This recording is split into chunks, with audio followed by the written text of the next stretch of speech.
So mga par, isa nga po sa mga dahilan ng dating kampiyon na si Antonio Margarito kung bakit hanggang sa ngayon hindi ito kumukontra sa ating pambansang kamao Manny Pacquiao. Bawat may laban ito simulan ng kanyang pagkatalo kay Pacman. Maski mga idol sa rematch ni Pacman at Floyd, kahit halos lahat sinasabi na si Floyd daw mananalo sa bakbakan kay Boss Manny dahil mas madulas pa rin daw si Kalbo kaysa sa Pinoy. Buo pa rin ang tiwala ni Margarito kay Pacman na siya daw talagang uuwing tagumpay sa bakbakan. At ang dahilan ni Margarito, si Pacman daw kasi ang klaseng fighter na kayang gumawa ng malaking pagbabago o adjustment sa aktual na bakbakan. Yung tinatawag nila na panerang game plan sa kalaban. Ibang level daw talaga si Pacman mga idol. Yung ina-expect mo na mangyari sa laban, kaya daw ni Pacman baguhin para pumabor sa kanyang bakbakan. Ilang buwan daw sinanay ni Margarito ang kanyang sarili para ma-execute nito ng mabuti ang kanyang plano sa laban kay Boss Manny. Ang impress si Pacman at tadta rin ito ng suntok na merong bad intentions sa bawat kamao. Yung tipong wag bigyan ng hangin si Pacman sa laki at haba ni Margarito. Pero sa isang iglap lang daw mga boss, nagkabaliktad ang lahat. Ginawa daw ni Boss Manny ang dapat na game plan ni Margarito. Halos mawalan daw ng hininga si Margarito sa kakasalo ng suntok ni Pacman. Hindi naman daw masyado malakas ang suntok ni Boss Manny, pero sa dami ng suntok nito mga idol, nasira daw talaga ang mukha ni Margarito. At sa dami daw ng laban ni Margarito sa malalaking fighter at mabibilis din,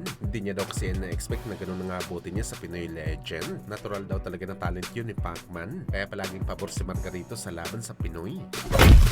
Samantala tila brutal naman po mga idol ang posibleng mangyari sa dating 2 division champion na si Luis Neri para sa laban nito kontra kay Cuadro Alas Casimero. Sa naging banta kasi ni Casimero mga idol, kung gigil daw ito ng wasakin si Luis Neri sa bakbakan nila sa April 18 sa Kyrgyzstan, mas dumoble daw ito mga boss matapos matalo ng ating Filipino Flash Nonito Donaire Jr. sa naging laban nito kontra kay Masuda ng Japan. Siya daw ang babawi sa pagkatalo ni Donaire. Ibabalik daw nito ang siglan ng boxing sa Pinas, kaya nadagdagan talaga ang galit ni Alas para wasakin si Luis Neri para makapagdala ng karangalan sa Pilipinas. Nangyari na kasi ito mga boss dahil sa naging laban ni Casimero kay Saul Sanchez. Ilang mga Pinoy na rin ang tinumba ni Sanchez, kaya nangako din si Casimero mga idol na igaganti nito ang mga Pinoy kay Sanchez. Ayun tulog ang American-Mexican fighter sa round 1, pero ang tanong kaya ba gawin ni Casimero sa laban nito kay Luis Neri? Na obvious naman mga boss na milya-milya ang layo ni Sanchez kay Luis Neri. Kompletos recados din ng Mexican fighter sa bakbakan.